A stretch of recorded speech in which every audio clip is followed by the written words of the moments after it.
America చేసే తప్పు ప్రపంచానికి శాపమవుతుంది. అది తయారు చేసినటువంటి తాలిబాన్లు ఆ తర్వాత చివరికి ఆ దేశాన్ని కూడా దెబ్బకొట్టారు. ఆ తర్వాత దానికి ప్రతిగా బిన్ లాడెన్ని హతం చేయడం, ఆఫ్ఘనిస్తాన్ మీద యుద్ధం చేయడం ఇదంతా చేశారు. 20 సంవత్సరాల పాటు మేము కంట్రోల్లో ఉంచామన్నారు.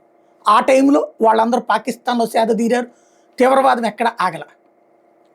ఇప్పుడు మళ్ళీ ఆఫ్ఘనిస్తాన్ని వీళ్ళు వదిలిపోయారు. దాంతో తాలిబాన్ల రాజ్యం వచ్చింది.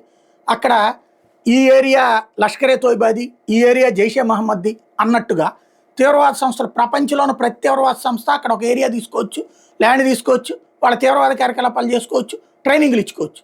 అట్లాగే చివరికి తీవ్రవాదులకి ట్రైనింగ్ కేంద్రాలకు హెడ్ క్వార్టర్గా తయారైంది ఆఫ్ఘనిస్తాన్.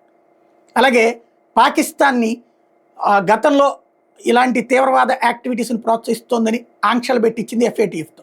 ఇప్పుడు అదే పాకిస్తాన్తో అంటకాగుతోంది. పాకిస్తాన్ అనేది అసలు ఈ తీవ్రవాదులకి పుట్టినిల్లు.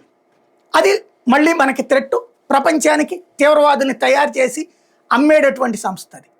అదొక దేశం. ఆ దరిద్రం ఈ అమెరికా వల్లనే. అలాగే ఇరాన్. ఇప్పుడు ఇరాన్కి సంబంధించినటువంటి ఇరాన్ తయారు చేసిన తీవ్రవాద సంస్థలే Houthi, Hezbollah, Hamas, Islamic resistance force, Islamic jihadist force, Kurd force ఇట్లాంటివన్నీ. ఇవన్నీ 5 దేశాల్లో సర్వనాశనం చేస్తున్నాయి. అక్కడ పాలకుల్ని పక్కన పెట్టి ప్రజల్ని సర్వనాశనం చేసి మతరాజ్యాలు స్థాపించాలనుకుంటున్నాయి. వీటన్నిటిని నడిపిస్తోంది ఇరాన్.